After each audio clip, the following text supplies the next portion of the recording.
Graça e paz a todos, graça e paz para você que está na sua casa, no seu trabalho, no seu carro. Bom dia para todos os nossos irmãos. Eu já estava com muita saudade de vocês. 2 semanas parece para a gente 2 meses, 2 anos. Mas o mundo online, ele tem algumas facilidades que a gente não tinha antes. A gente fica sabendo de tudo na hora, né? Se eu falasse mal de vocês lá em Cuiabá, vocês iam saber na hora, não é? Mas graças a Deus estamos juntos para concluirmos o mês do checklist da fé. E hoje, como anda a vida de oração? Século XIX. No século XIX, os cristãos judeus franceses, eles tinham um ditado popular. E esse ditado popular, ele falava sobre o declínio espiritual que acontece a cada geração. Esse ditado popular deles fazia uma crítica a essa decadência espiritual que uma geração tem passado para outra. E o ditado era assim: o avô ora em hebraico, o pai lê a oração em francês e o filho não ora de jeito nenhum. Entenderam? O avô ora em hebraico, na língua original. O pai lê as orações em francês e o filho não ora de jeito nenhum. Quando nós não testemunhamos a prática de oração na nossa casa, na nossa vida, no nosso dia a dia, os nossos filhos, eles não aprenderão, eles não vão desenvolver essa disciplina, porque é uma disciplina. Sabe quando o seu filhinho pequenininho, tipo Carlinhos, fala assim, não quero comer. O pai e a mãe cruzam os braços e falam assim, ok, não precisa comer. Não é assim que funciona. Ele precisa comer. A oração, nós precisamos da oração. Mas a oração, ela é tão importante assim ou são historinhas da Bíblia? Então deixa eu te contar uma história de oração que não está na Bíblia, mas é do nosso tempo. 10 anos depois que terminou a Segunda Guerra Mundial, 2 pacifistas foram visitar os cristãos poloneses. E aí eles, no bate-papo com aqueles cristãos, eles fizeram as seguintes propostas, porque eles traziam a seguinte mensagem: vocês aceitariam conversar, se reunir com os cristãos da Alemanha? Porque os cristãos da Alemanha querem pedir perdão por tudo que eles fizeram a vocês durante a Segunda Guerra. Os cristãos da Alemanha, eles querem estabelecer uma nova amizade com vocês. Aquele encontro que estava sendo extremamente agradável, muita risada, muita cortesia, muita camaradagem com aqueles 2 pacifistas e os cristãos poloneses, simplesmente o clima parou, silêncio, os sorrisos sumiram, tensão nas expressões, ninguém falava nada, e os 2 pacifistas ali esperando, caramba, o que eles vão responder? Até que um polonês tomou a palavra e ele disse assim, olha, é impossível o que você está pedindo, porque o sangue dos nossos irmãos poloneses correu nessa guerra como um rio. O sangue dos nossos irmãos poloneses banharam todas as praças de Varsóvia. Então é impossível, nem toca mais nesse assunto. Os 2 pacifistas respeitaram e continuaram o papo. Quando aquele encontro terminou, eles se colocaram todos em pé, deram as mãos e os pacifistas falaram, então vamos orar juntos a oração do Pai Nosso. E eles começaram. Mas quando chegou na parte, perdoa as nossas dívidas, assim como nós perdoamos aos nossos devedores, quando eles falaram, perdoa as nossas dívidas, assim como, silêncio de novo. Eles pararam. E a tensão nesse momento foi maior, porque um filme passou na cabeça de todos aqueles cristãos poloneses. Eles começaram a refletir na sua fé, eles começaram a transpirar, a tremer, uns começaram a chorar, até que aquele cristão polonês que ergueu a voz para falar que era impossível, ele toma a palavra novamente, olha para os dois pacifistas e ele fala assim, não tem jeito, a nossa resposta para a sua proposta é sim.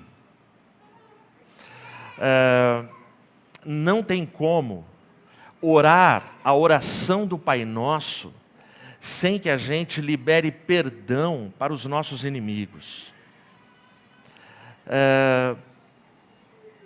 Eu não posso, nós aqui não podemos ser chamados de cristãos se a gente não é capaz de perdoar ou de pedir perdão pelos erros que nós cometemos. A gente não consegue continuar a nossa fé se a gente não mergulhar de cabeça, corpo e alma no gesto do perdão e da reconciliação através dessa oração. E foi muito legal porque o polonês, o cristão polonês, ele terminou dizendo assim, por nós mesmos, se depender da nossa capacidade, do nosso desejo humano, nós não conseguiremos. Mas eu me rendo à vontade de Deus, crendo que Ele nos ajudará. Por que não é fácil perdoar quem te ofendeu? Assim como não é fácil ir pedir perdão de uma ofensa que eu cometi. Mas a oração do Pai Nosso, tão famosa naquele momento, ela se tornou nova para aquele grupo. 18 meses depois, na cidade de Viena, esse grupo de cristãos poloneses estava reunido com cristãos alemães, se reconciliaram, se perdoaram, e até hoje, essa igreja é unida e existe uma amizade lá, porque num dia, numa oração, a paz foi refeita. Amém? A vida de oração, ela tem poder. Uma vida de oração muda uma família. Uma vida de oração muda um país. Uma vida de oração pode mudar uma igreja. Uma vida de oração faz toda a diferença. Agora, existe um conselho, uma palavra bíblica, uma palavra de Cristo, para que a gente tenha uma vida de oração. E uma vida de oração, entenda, é algo que acontece todo dia. Uma vida de oração não é algo do templo, não é algo do palavra de quarta, do sola escritura, não. Uma vida de oração é todo dia. Aliás, eu acho que se perguntassem para alguns dos apóstolos, você tem vida de oração? Ele ia tomar um susto. Ele ia falar, como assim? Eu tenho vida. A minha vida toda é de oração. É o que ele responderia. Mas a gente cunhou, nós pegamos essa expressão, que é uma expressão usada popularmente, de forma abençoadora, de forma correta, de forma humilde, de forma verdadeira, é uma expressão usada no mundo inteiro. Jesus tem. E ele dá o conselho, e ele fala sobre vida de oração através de uma significativa parábola para cada um de nós. Vamos ficar em pé? Se você está com a sua Bíblia aí em casa, abre ela no Evangelho de Lucas, capítulo 18. Eu vou ler para você apenas, em nome de Jesus, o versículo 1, que é onde ele inicia a parábola. E ele falou-lhes uma parábola com este fim, de que os homens devem sempre orar e nunca desfalecer.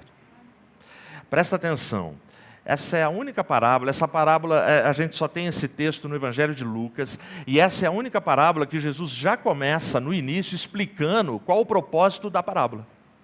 Você nem precisa tentar interpretar o que ele quis dizer. O que ele quis dizer, ele já diz no começo. Ó, eu vou dizer uma parábola para vocês, para mostrar a importância de orar sempre, de orar o tempo todo e nunca desfalecer. Ou seja, o que Jesus está dizendo essencialmente nessa parábola é: a vida de oração precisa de constância e de ânimo. Você precisa de repetição, você precisa de disciplina e não dá para desanimar. Mesmo que demore a bênção que você está buscando. Amém? Feche os seus olhos. Pai Santo, obrigado por esse tempo. Pai Santo, obrigado por todas as orações que cada um de nós fez, orações que nos trouxeram neste momento. Orações que cada um fez na sua casa, na sua terra, na sua cidade, na sua infância, na sua juventude. Orações que convergiram e nos trouxeram neste sábado, nesta manhã, na IAP do Parque, para refletirmos sobre a importância, sobre a praxis, sobre a prática, sobre o poder que há numa vida de oração. Pai, em nome de Jesus, fala com a igreja, fala conosco, fala comigo. Em teu nome, para a tua glória eu oro. Amém. Podem se assentar. Arthur Schopenhauer, ele ficou conhecido como o filósofo da vontade. E ele tem uma frase que eu gosto demais. Ele diz assim, que na sua solidão, o homem pequeno, ele vai se encontrar com a sua pequenez. Mas na mesma solidão, o homem grande, e grande para ele tem o sentido de grande caráter, grande bondade. Não é grande porque o cara é milionário, não. Ele está falando essencialmente da personalidade, do caráter da pessoa. Então ele diz que na solidão, o homem grande encontra-se com a sua grandeza, porque cada um na sua solidão se encontra com aquilo que ele é. Porque aí não tem máscara. Aí não tem disfarce social. O que eu e você queremos encontrar nos nossos momentos de solidão, quando estamos solitários nas nossas orações? O que você quer ser? Uma pessoa mesquinha na oração ou uma pessoa generosa na oração? Ou uma pessoa que é determinada, que tem foco, que ora pelo próximo, ora pelo semelhante, reconhece os seus erros, clama pelos seus pecados, implora a Deus. Que pessoa você quer ser na sua oração? Que tipo de gente você quer ser? Nesse texto, nessa parábola, Jesus mostra para a gente um personagem, uma personagem, que ela está só. E é muito significativo a personagem que Jesus escolheu. Ela está só e na sua solitude, no seu momento solitário, no seu desespero, sem ter para quem recorrer, essa mulher vai dar uma lição para a gente. Jesus pega essa mulher para falar sobre a importância de orar sempre e de nunca desanimar, de nunca desfalecer. Eu vou ler para você, se você manteve a Bíblia aberta, a parábola toda. Ela vai até o versículo 8, eu continuo a leitura do 2 até o 8. Acompanha aí. Havia em uma cidade um juiz que não temia a Deus, nem respeitava os homens. E havia naquela cidade uma viúva, e ela veio a ele dizendo: vingue-me do meu adversário. E por algum tempo ele não quis. Mas depois ele disse consigo: ainda que eu não temo a Deus, nem respeito os homens, todavia, como esta viúva me incomoda, vou vingá-la, para que ela não continue a vir me cansar. E disse o Senhor: ouvi o que diz o injusto juiz. E Deus não vingará aos seus próprios eleitos, que clamam a Ele dia e noite, já que é longânimo para com eles? Eu vos digo que Ele os vingará rapidamente.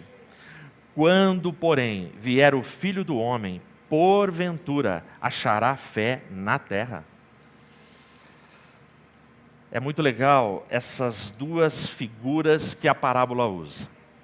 Propositalmente, Jesus pega a figura da viúva e a figura de um juiz, que o texto diz que ele é um juiz iníquo, ele é um juiz injusto. A primeira figura, Jesus ele pegou a pessoa que naquela sociedade estava no último degrau da escala social. Toda a Bíblia, do Gênesis ao Apocalipse, existe um cuidado de Deus para órfãos e viúvas. Cuide dos órfãos e das viúvas. O órfão porque ele não tem pai e mãe. A viúva porque naquela sociedade a mulher não valia absolutamente nada. O que ela tinha de defesa, proteção e sustento era o marido. O marido morreu.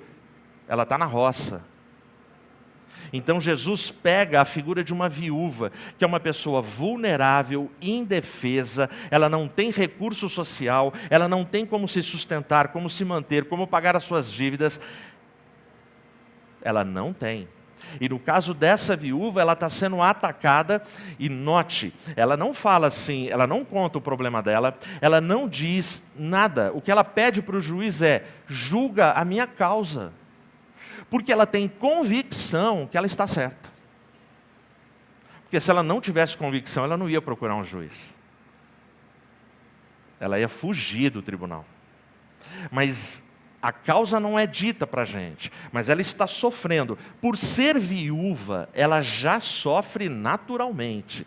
Mas no caso dessa viúva, ela é esmagada um pouquinho mais. A viúva aqui somos todos nós. A viúva aqui somos todos nós que sofremos dia e noite injustiças. A viúva aqui somos todos nós que clamamos de noite, que esperamos um socorro, uma bênção, um milagre na nossa vida. E aí na outra ponta, Jesus coloca na parábola o cara de maior ascensão social, coloca um juiz. Só que esse juiz não é um bom juiz. Porque na época tinham bons juízes, mas Jesus pega um juiz corrupto, um juiz imoral e amoral. Ou seja, o cara é contra a moralidade de todas as formas. Ele pega um juiz que é folgado, que é omisso, que é mentiroso, que não quer atender a causa da viúva. Porque a causa da viúva pedia um julgamento justo e rápido. Então, o que esse juiz representa? Representa a parte podre da nossa sociedade, a parte podre e poderosa da nossa sociedade, a parte podre e poderosa que tem uma caneta na mão e tem poder para assinar leis e detonar com uma nação. Então note que o quadro que Jesus traça na parábola é um quadro que tem tudo a ver com a minha vida e com a sua vida. A não ser que você não more no Brasil. Mas eu não sei aí no seu país, se tem gente de outro país nos acompanhando, se a coisa está tão boa assim. Eu não sei. Mas a situação, essa parábola, ela mostra para a gente de forma muito clara a realidade que a gente vive. E aí nessa parábola a gente pega algumas lições. A primeira, orar sempre. Para a gente entender essa parábola, logo no início do capítulo 18, eu preciso ler o capítulo 17. No capítulo 17, Jesus ele fala parte ali do sermão profético. Jesus fala que nos últimos tempos, no tempo do fim, uma grande tribulação se abateria sobre a humanidade. É muito interessante, porque quando Jesus abre o capítulo 18, dizendo que você precisa orar sempre e não desanimar, Jesus está dando esse conselho, porque ele está querendo dizer para os seus apóstolos, para os seus seguidores, a tribulação que vem sobre o mundo, ela é intensa.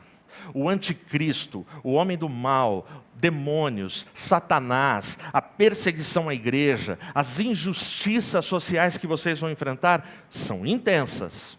Mas olha, continuem orando sempre, sem nunca desanimar. O que ele está dizendo é, não importa o volume, a intensidade, o tamanho da tribulação, eu continuarei ouvindo as orações dos meus filhos. Eu continuarei abençoando os meus filhos. Eu continuarei ouvindo a causa da viúva, do órfão, do necessitado, do mais fraco, daquele que é injustiçado. Então essa é a primeira lição. A segunda lição que a gente pega desse texto, continua falando, ore sempre. Ore sempre. O sistema é injusto, mas Deus é justo. Ore sempre. O sistema que nós estamos vivendo é injusto, mas o nosso Deus é justo. Mateus 6, versículo 6.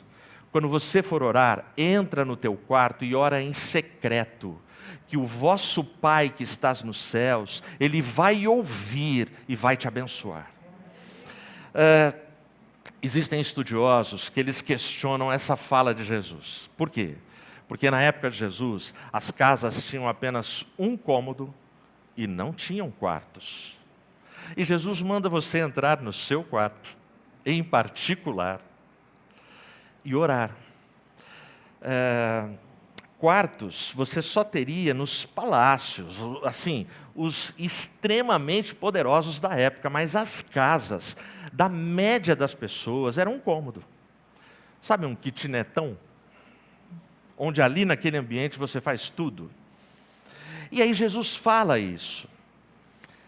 A ideia aqui é uma ideia muito mais espiritual do que uma ideia literal.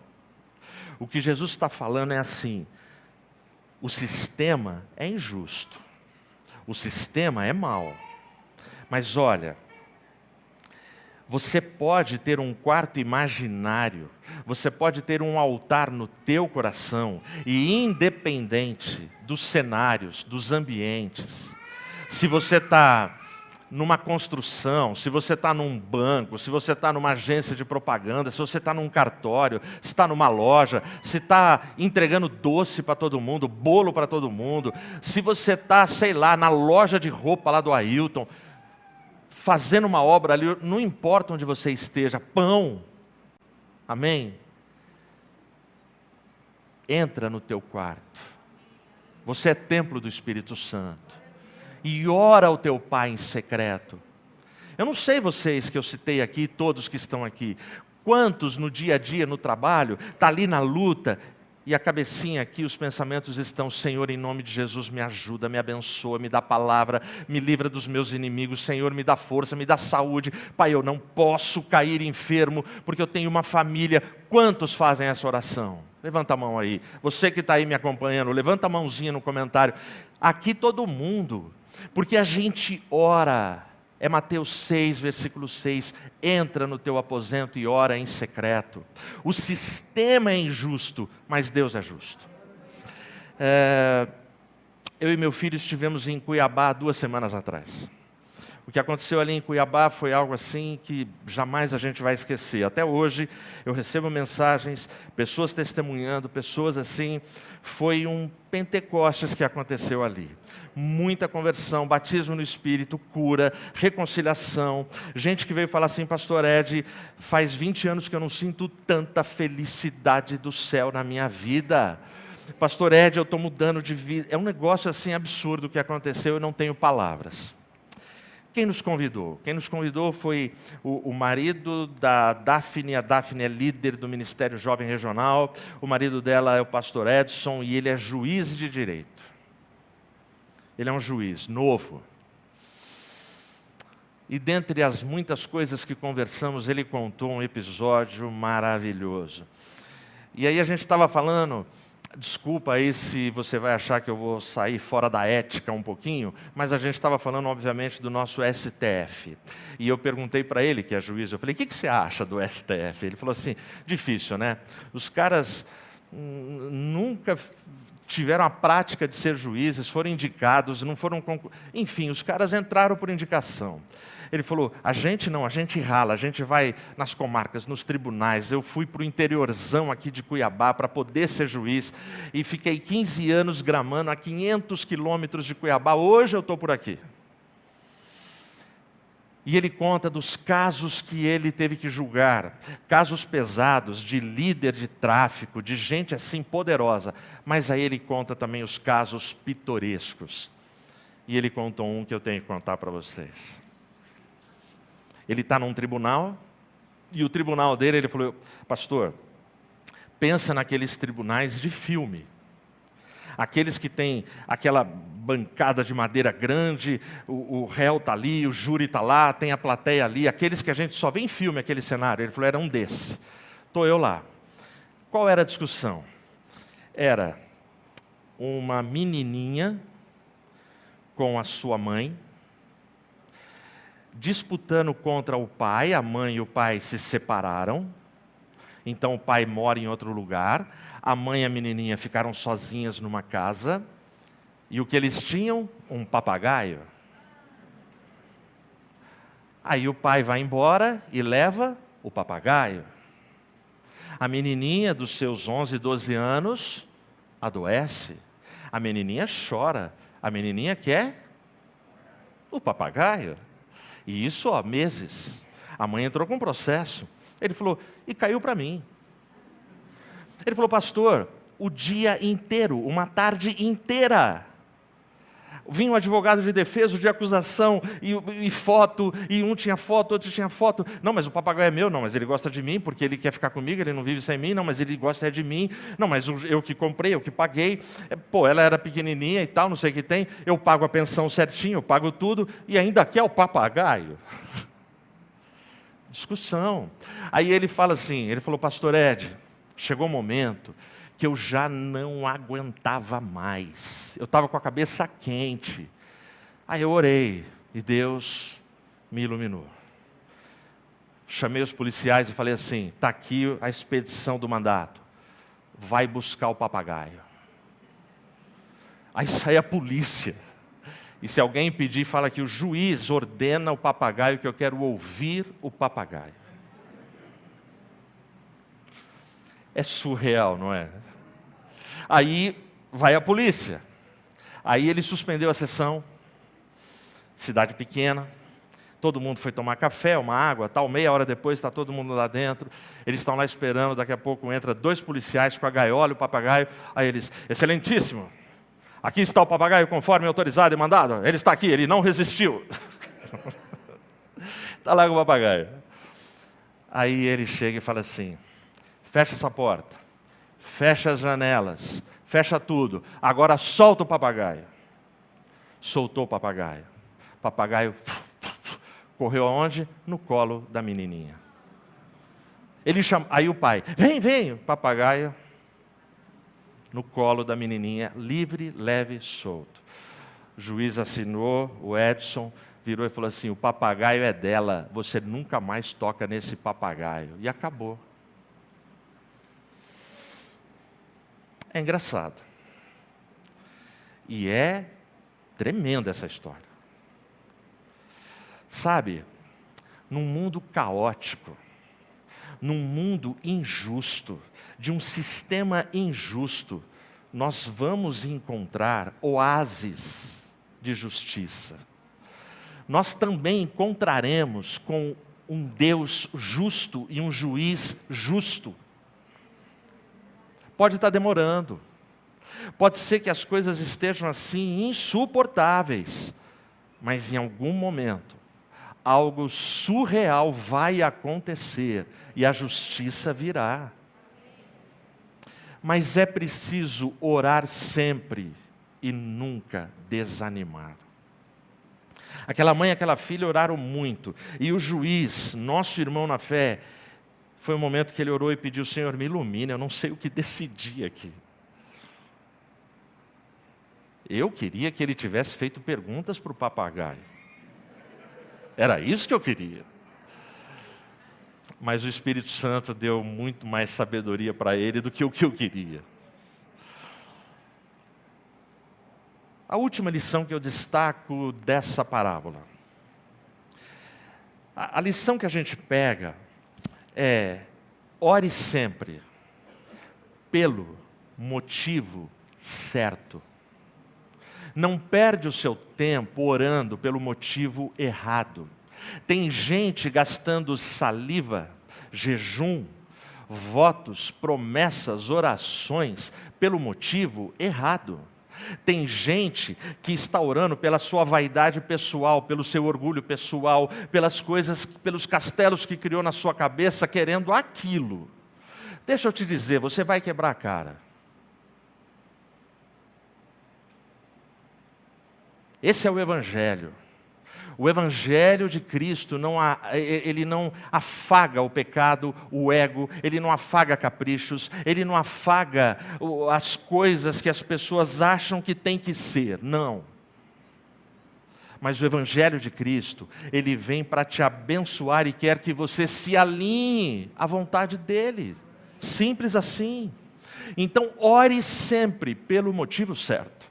Senão, eu e você, nós vamos ser como aquele garoto que ele quer jogar PlayStation a tarde inteira. E enquanto ele joga, ele fala: pai, mãe, faz a minha lição de matemática. A gente vai fazer esse tipo de oração. E tem um exemplo na Bíblia? Tem. Eu vou ler para você. Vai lá no Isaías, capítulo 51. Capítulo 51, eu vou ler um versículo para você. Olha a oração que o povo de Deus, os judeus, a oração que eles estão fazendo. Desperta, desperta, ganhe força, ó braço do Senhor. Desperta, como nos dias antigos, nas gerações dos tempos antigos. Não és tu aquele que despedaçou Raabe e feriu o monstro marinho? O que está acontecendo aqui no capítulo 51? O povo está orando, pedindo que Deus, novamente, mais uma vez, faça um resgate espetacular da nação. Então eles estão falando, desperta, e chega a ser até uma palavra meio arrogante para você se dirigir a Deus, como se Deus estivesse dormindo, como se Deus estivesse cochilando e roncando, e a Bíblia fala que o nosso Deus, ele não dormita, o guarda de Israel não dorme. E aí a nação vem e fala, desperta, desperta. Cadê a tua força? Desperta. Como o Senhor fez lá no passado, desperta e vem com tudo e detona tudo e resolve a nossa parada aí. Você quer ver a resposta que Deus dá? Vou ler para você. Israel aqui é o menino jogando PlayStation e querendo que Deus cuide do trabalho de matemática. Mas olha a resposta de Deus, está no capítulo 52, no primeiro verso. Olha o que Deus vai falar. Desperta, desperta. Veste-te de poder, ó Sião.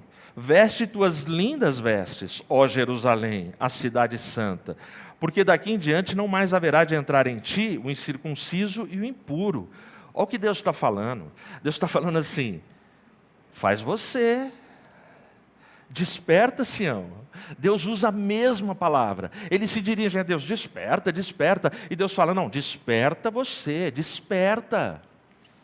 É isso que ele está falando. Ou seja, ore pelo motivo certo e com o foco certo. A parceria com Deus na oração, gente, é a melhor parceria que a gente pode ter. Por exemplo, se a Microsoft fizesse uma parceria comercial com o Zé Luiz, você não sabe quem é o Zé Luiz, né? Vou contar para você. Zé Luiz é o profissional, é o senhor, é o amigo que nos atende desde quando a gente tem computadores. É o cara que vai lá quando dá pau, quando trava, quando precisa instalar, quando precisa tirar a placa, quando precisa montar um computador. Ô Zé, você não ajuda a gente? Ele vai lá. Tenta imaginar essa proposta que eu estou fazendo, que é uma proposta assim surreal. Microsoft. Nós vamos montar uma sociedade com o Zé Luiz. Eu e você sabemos o que acontece em alianças humanas como essa. O sócio, que é o sócio rico, que é o sócio dominante, ele esbanja poder e esnoba esse sócio que não significa nada. Aliás, esse sócio que não significa nada, ele não fala nada e concorda com tudo. E ri da piada sem graça do sócio rico. Vocês já repararam, quem trabalha em grandes empresas, o gerente da seção pode ser absolutamente sem graça. A piada dele todo mundo ri. É assim que funciona, é assim que o mundo funciona. Então, imagina esse tipo de sociedade. É humilhante, é um negócio que não dá certo, não vira nada. A Microsoft não está nem aí para esse sócio aqui. Ele pode falar, vou te processar, não vai acontecer nada, nada. É como você querer tacar uma pedra na lua, para ferir a lua. Não, mas eu vou tacar com muita força. Não vai resolver. Só que Deus, quando Ele entra em aliança com a gente, Deus, Ele não tem nenhum problema de que a gente fale, de que a gente reclame, de que a gente lamente. Por quê? Porque Deus, Ele jamais vai se sentir ameaçado. Deus, Ele não tem problema de deixar os outros falarem. Aliás, Deus quer que você fale. Deus quer que você desabafe, que você confesse, que você se abra, que você seja você na presença dEle. E Ele quer te ouvir. Amém? Então, quando Deus se abre para a oração, e quando Jesus fala, ore sempre, e não desanime, Ele está falando, eu estou ouvindo a sua oração. Presta atenção no que eu vou te falar. Deus, Ele ouve todas as orações. A confusão que a gente faz é essa. O detalhe é que Ele atende de formas diferentes. Ele atende no tempo dele. Ele atende quando Ele quer. Você não entende, eu também não entendo. Não pensa que eu sou especialista em oração. Eu sou anão na oração. Mas a gente não entende. Mas à medida que a vida avança, existem nãos que Deus deu para a gente, que foram as maiores bênçãos da nossa vida. Existem coisas lá atrás que você chorou. Eu queria tanto. Hoje você olha para trás e fala, caramba, aquilo foi livramento. Você não sabia, mas Deus te livrou, Deus te abençoou. Então, entrar nessa aliança é isso. Então eu não posso esquecer, nessa parábola, nesse texto, que a oração ela tem constância e ela tem que ter ânimo. Isso é vida de oração. Bom, agora, ok, tudo isso aí, todo esse momento, como é que a gente faz? Como é que a gente caminha? Existem modelos para esse tempo? Eu vou caminhar para a nossa conclusão, contando para você um testemunho agora, próximo de nós, que aconteceu na Romênia. Isso foi em 1989. Muita gente acompanhou o que eu vou falar pelo Jornal Nacional, pelos telejornais, pelos jornais impressos. Foi um momento muito terrível que acontecia na Romênia. A Romênia vivia sob o jugo de um ditador sanguinário, Ceausescu. Eu não sei quem lembra desse personagem. Meu pai que está ali deve lembrar, porque meu pai ele assiste telejornal do meio-dia até meia-noite. Ele conhece todos os telejornais. Então, olha só. Ceausescu, no governo dele na Romênia, naquela época, a perseguição aos cristãos era algo assim declarado, era algo sem nenhum pudor, sem nenhuma vergonha. Meninas de família eram usadas, porque a polícia romena ia lá e pegava, simplesmente entrava na casa e pegava. Eram usadas para programas de prostituição quando faltavam, quando tinha alta demanda de prostitutas e faltava, não, pega as meninas aí do bairro, sem critério nenhum. Então, era um momento assim terrível ali na Romênia. O que a mídia não contou. Essas coisas a mídia conta, gente, assim. O que interessa para a mídia, ela põe na primeira página, na manchete, e fica falando. O que não interessa para a mídia, ela põe uma nota de rodapé, porque ela tem que pôr. Porque se um dia alguém na história acusar que ela não falou, ela fala, não, eu falei, está impresso lá, saiu naquela notinha. Mas a mídia, a grande mídia, a mídia oficial, não deu destaque. O que ninguém se lembra é que a Romênia foi libertada da opressão de Ceausescu em 10 dias. E Deus usou uma igreja, começou, o estopim foi aceso através de uma igreja local com 80 membros. Isso acontece Essa história de 10 dias começa no dia 15 de dezembro de 1989. Era noite.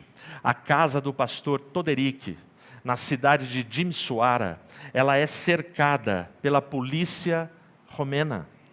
Ceausescu manda a polícia dele, e a ideia ali era, esse pastor está incomodando, esse pastor não para de pregar o evangelho, esse pastor, pessoas estão sendo arrebanhadas, expulsa ele da cidade. Quando a polícia chegou, a igrejinha era perto, os 80 membros fizeram um cordão em volta da casa e falaram, não, aqui vocês não entram. A polícia estava só num camburão, sei lá, numa viatura, a polícia recuou e foi buscar reforços. Um garoto batista, que era outra denominação, não era a igreja do pastor Toderick, ele saiu pela noite ali naquela cidade de Timișoara e foi nos mercados comprar velas. E comprou muitas velas. E saiu chamando todos os crentes da região. Todas as denominações fizeram um cordão em volta da casa. E à noite todos acenderam velas. Então ficou aquele monte de luzes em volta da casa. A polícia volta. A polícia volta com armamento pesado, com muitos soldados, com metralhadoras. E sem dó, começaram a metralhar e matar cristãos. O garoto que saiu para comprar as velas foi atingido na perna, de forma grave. Pegaram ele e correram com ele para o hospital. Chegou no hospital, o quadro dele era crítico. O pessoal falou, tem que amputar. Você vai perder a perna. E aí estão fazendo todo o trabalho ali nele. Até que uma pessoa pergunta para ele, jovem, você não está arrependido? A resposta dele, não, eu perdi uma perna, mas eu acendi a primeira vela. Lá, no tumulto da casa, a polícia para de atirar, morre gente, mas muita gente fica vivo. Uma garota da Assembleia de Deus, uma garota pequenininha, magrinha, mas com vozeirão, sabe? Com vozeirão, a plena força, com todos os pulmões, ela sai berrando por todas as ruas do bairro. Deus existe, liberdade, liberdade. O grito dessa garota, ele ecoou, ele se amplificou e ele se multiplicou por toda a Romênia. 10 dias depois, dia 25 de 12 de 1989, na capital da Romênia, mais de 100 mil cristãos ficaram horas em vigília gritando, Deus existe, liberdade, liberdade. Naquela noite, Ceausescu caiu. A Romênia ficou livre e até hoje o evangelho é pregado lá. Porque uma igreja começou a orar. Porque uma igreja começou a clamar. Eu termino voltando com você na viúva. A viúva, como eu já disse para você, indefesa, fraca, frágil, sem família, sem ninguém.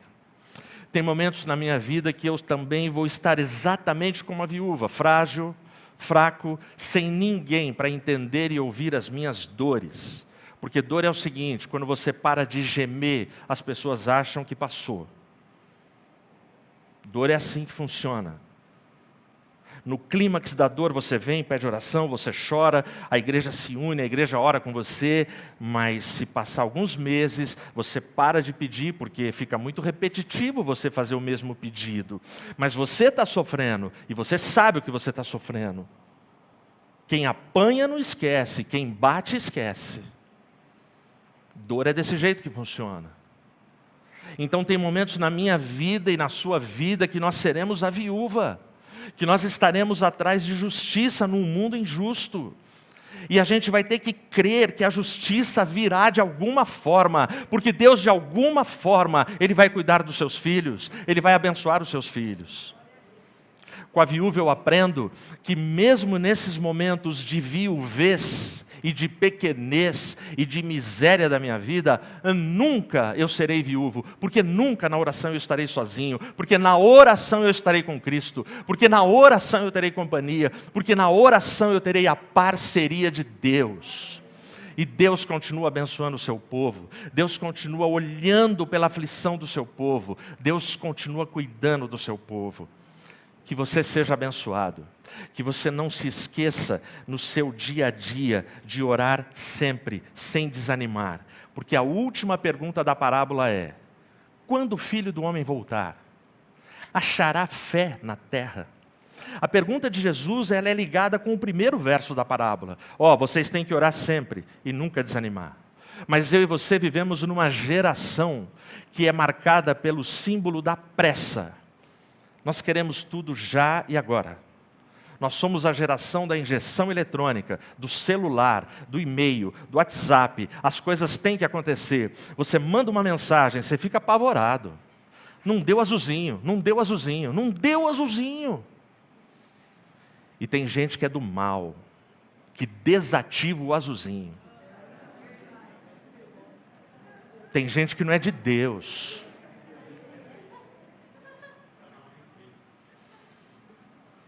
Agora você foi revelado. Você fica apavorado porque você quer que dê azulzinho. E é interessante. Se der o azulzinho, você não precisa nem responder. Porque você fica em paz. A pessoa ouviu a minha mensagem. Ela vai me responder a hora que der. Muitas vezes eu dou azulzinho para acalmar o outro lado. E deixa eu dizer para toda a IAP do parque e para você que me ouve, eu não tenho esse dispositivo que desativa o azulzinho. Enquanto não der azulzinho é porque eu não abri a tua mensagem. Fique em paz. Ora. A gente vive essa geração. Então a pergunta de Jesus, ele achará fé na terra? Porque as pessoas não querem esperar, não querem ter constância, não querem falar com ele. Ainda que pareça que ele não está ouvindo, que ele está distante, que ele silenciou. Cara, ele tem prazer na minha oração, ele tem prazer na minha vida, ele tem prazer no meu nome. Ele veio para me salvar, ele veio para me resgatar, ele veio trazendo boas novas de grande alegria. É esse o Cristo que nós servimos, é esse o Cristo que nós seguimos. Então, constância e oração, não desanime. Ore sempre no seu dia a dia. Que Deus te abençoe. Amém.